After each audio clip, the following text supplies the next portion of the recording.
आपको मायके आकर कैसा लगता है? अरे भाई अच्छा लगता है, जैसे तुम्हें अपने घर जाकर लगता होगा। मैं तो कब से अपने घर नहीं गई। क्या? दीदी मैं सोच रही थी कि आपसे एक बात। इनका कॉल आया है, अभी आती हूँ। हेलो, हाँ जी। मैं ऑफिस जा रहा हूँ। सुनिए, एक मिनट मेरी बात सुनिए।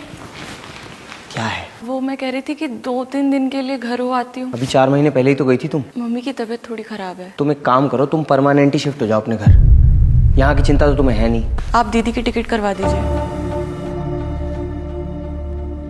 मम्मी जी का ख्याल तो मैं रखती ही हूँ, घर की देखभाल भी मैं ही करती हूँ, तो दीदी यहाँ रह के क्या करेंगी? अभी परसों ही आई हैं वो, कुछ दिन रहने दो यहाँ। वो हर महीने आती हैं।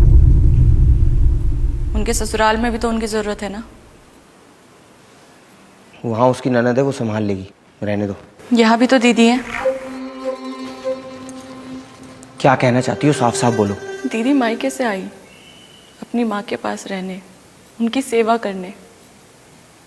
ये सही है क्योंकि वो इस घर की बेटी है। पर यही काम अगर मैं करूं तो गलत हो गया। मम्मी जी के पास आप हैं, दीदी हैं, उनका ख्याल रखने के लिए, उनकी सेवा करने के लिए, और मेरी माँ, उनके पास कौन है? कोई नहीं, वो बिल्कुल अकेली है। पता है क्यों? क्योंकि मैं ही उनकी इकलौती औलाद हूँ। अगर मैं भी उनका ख्याल नहीं रखूंगी तो कौन रखेगा? शादी के बाद हम नए रिश्ते जोड़ते हैं ना, पर इसका मतलब ये तो नहीं ना कि बेटियां अपने पुराने रिश्ते तोड़ कर आए। 4-5 महीने की बात कर रहे थे ना, पिछले कई महीनों से मैंने अपनी माँ को देखा भी नहीं है। क्या मांग रही हो आपसे? 2-3 दिन अपनी माँ की सेवा के लिए? क्या इतना भी अधिकार नहीं है मेरा? अपनी बेटी को दूर भेजना नहीं चाहते और दूसरे की बेटी को उसके घर जाने नहीं देते। कैसा रिवाज है?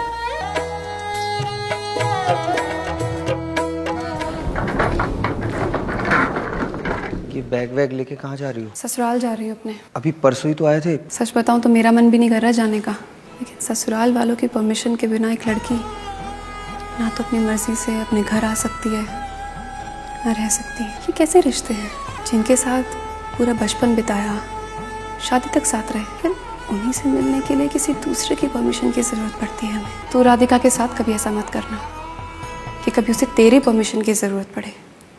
याद रखना, तेरी भी एक बहन है।